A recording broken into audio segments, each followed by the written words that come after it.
Well, first of all, let me start from where you ended. We have given you indications as to the time-tested procedures and practices that have been adopted by IPAC in designing the constitutional instrument. And I have served on IPAC for over 19 years, representing my party at IPAC.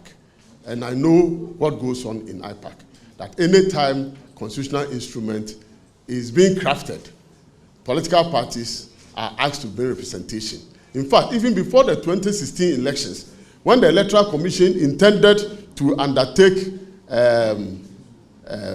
electronic transmission of the results, the MPP insisted that even the procurement processes must involve political parties where the MPP and NDC will be represented.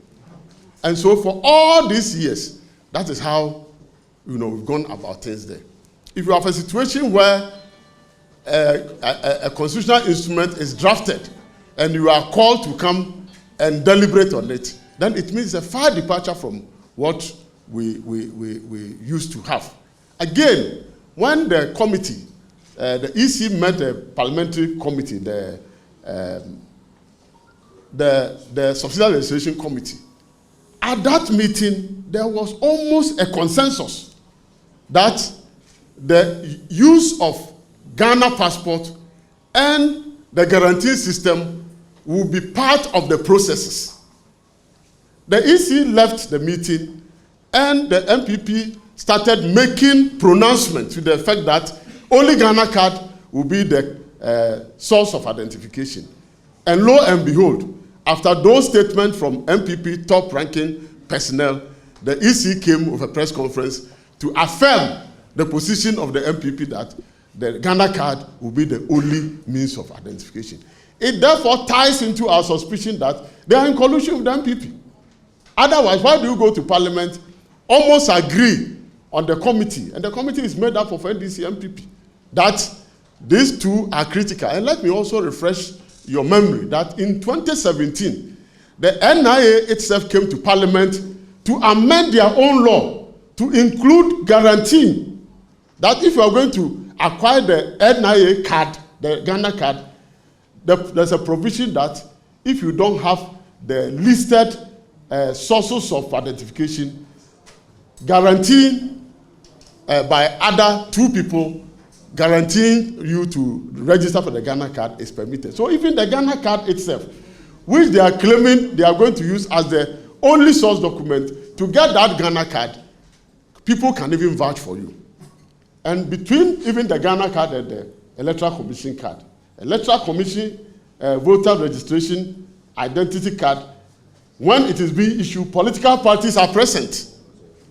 And they are there to even challenge people who claim they doubt.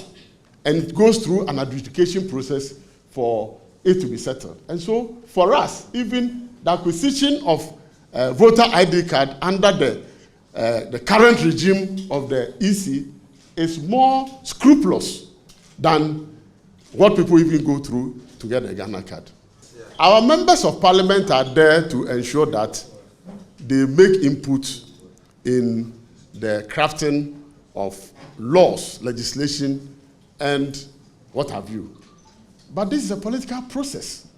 The process doesn't begin from parliament. The process begins with participation by political parties. So we cannot wait and then look unconcerned whilst these processes go, and by the time it gets to parliament, if the harm has already been done, what are you going to do? And again, even constitutional instruments, the laying of constitutional instruments are such that when the instrument is laid in parliament, you can only annul it by 2/3 majority of MPs present and voting. And so it is not an easy task because we have almost a hung parliament. And to go and say that, the minister goes to bow and say, I've laid the constitutional instrument, the CI, and there's nothing that you can do about it. And the days start counting. And by 21 days, the CI matures and becomes law.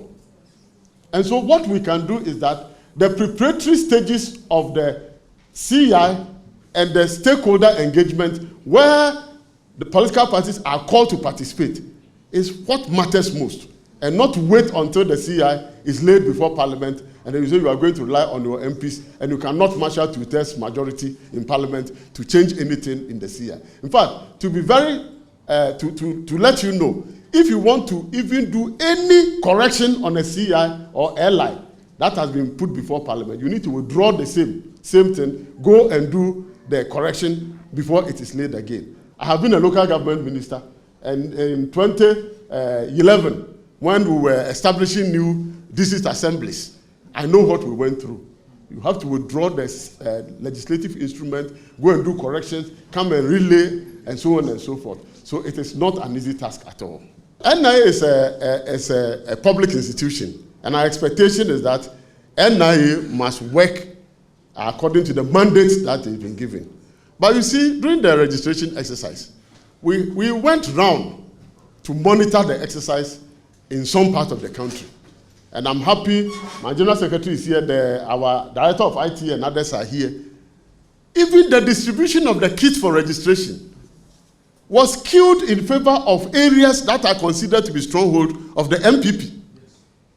It is on record that our MP for Adakulu, Honorable Kwame Agboja, went to his constituency to check on the number of registered voters, number of people who have been registered under the Ghana card regime. And out of about 33,000 registered voters, less than 3,000 had been captured under the Ghana card.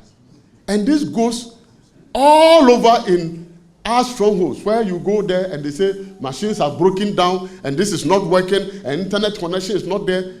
Around that time, you have a situation where some alarm were raised and military men were, paraded along the borders of the country in places which are seen to be the stronghold of the NDC, even to intimidate people and prevent them from coming to acquire the national identification card. So, to the extent that the NIA is under the control of the government, it used to be under the office of the president, and now it has been brought under the office of the interior minister. To the extent that government officials and people with partisan, inclinations are directing the NIA the way they should go about the exercise, we cannot say that we have 100% trust in the system.